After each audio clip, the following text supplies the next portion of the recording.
Halo teman-teman semua, jumpa lagi pada video kali ini. Pada kesempatan ini, kami akan berbagi informasi seputar dunia Kesmafed. Khususnya, bagaimana sih metode perhitungan bakteri E. coli pada telur dilakukan? Penasaran kan? Tonton terus ya videonya. Telur merupakan bahan makanan sumber protein hewani yang padat gizi. Kandungan protein sangat baik untuk pertumbuhan karena dapat meningkatkan perkembangan sel. Harga telur yang ekonomis dibandingkan sumber protein hewani lainnya membuat telur banyak diminati oleh berbagai kalangan. Menurut SNI nomor 2898 tahun 2008, telur konsumsi adalah telur yang dihasilkan oleh unggas yang belum mengalami proses pengolahan dan pengeraman untuk dikonsumsi. Tingginya kandungan protein di dalam telur membuat telur dapat menjadi media yang baik untuk pertumbuhan mikroorganisme. Bakteri yang dapat mencemari telur antara lain Salmonella St, Escherichia coli, dan Staphylococcus aureus.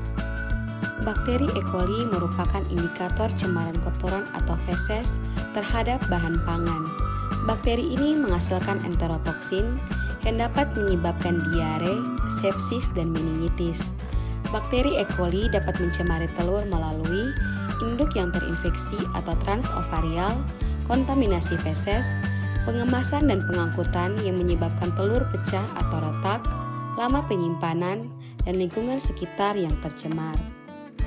Metode pemeriksaan E. coli pada telur dapat dilakukan dengan berbagai metode, yaitu lempeng total cawan, hitungan mikroskopis langsung, dan metode mass probable number atau MPN. Metode MPN ini menggunakan media cair. Perhitungan positif dan negatif berdasarkan ada tidaknya gas yang terbentuk. Alat-alat yang diperlukan yaitu tabung Durham, cawan Petri, mikropipet, botol media, jarum inokulasi, bunsen, timbangan, autoklav, penangas air, dan inkubator. Sedangkan bahan yang diperlukan yaitu BPW 0,1% steril, media lauryl sulfat tryptose broth atau media LSTB, media Escherichia coli atau ECB, dan telur. Semua alat dan bahan tersebut kecuali telur disterilisasi terlebih dahulu menggunakan autoklav dengan suhu 121 derajat Celcius selama 10-15 menit.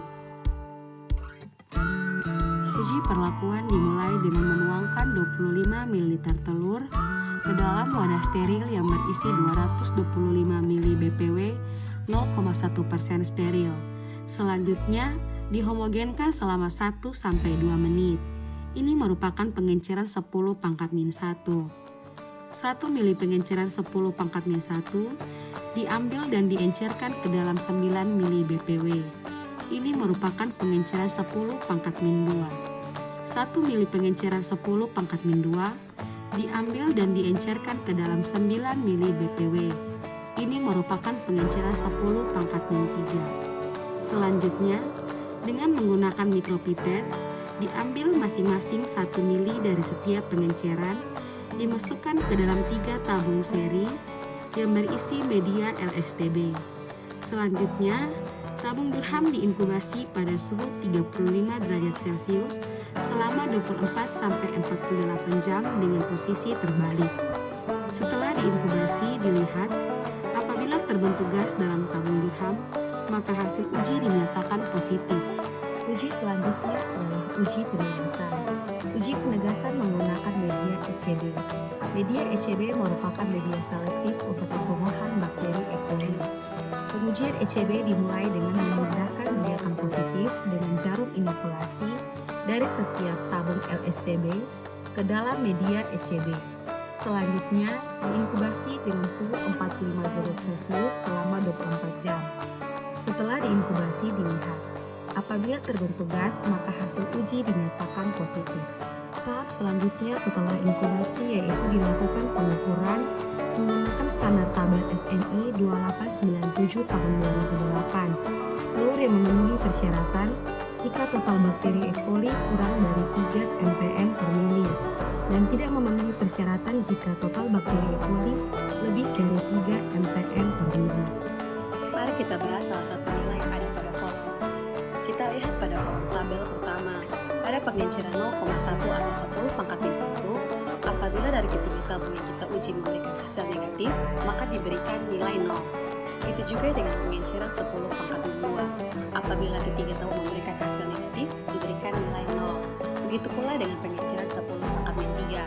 Sehingga apabila ketiga pengenceran memberikan nilai 0, diperoleh nilai MPN yaitu sebesar lebih kecil dari 3,6. Selanjutnya, mari kita lihat kolom terakhir.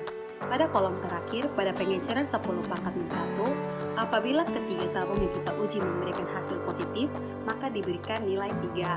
Begitu juga dengan pengenceran 10 pangkat min 2. Apabila ketiga tabung yang kita uji memberikan hasil positif, maka kita berikan nilai 3. Begitu juga dengan pengenceran 10 pangkat min 3. Apabila dari ketiga pengenceran ini memberikan hasil positif pada semua tabung, maka diperoleh nilai MPN yaitu lebih besar dari 1100. Setelah diperoleh nilai MPN, kita dapat memasukkan ke rumus MPN. Rumus MPN yaitu nilai MPN tabel dikalikan faktor pengenceran yang di tengah dibagi dengan 100. Sekian dulu ya materi untuk metode perhitungan E. coli pada telur. Kami berharap materi ini dapat berguna bagi teman-teman semua. Sampai jumpa lagi di next video berikutnya.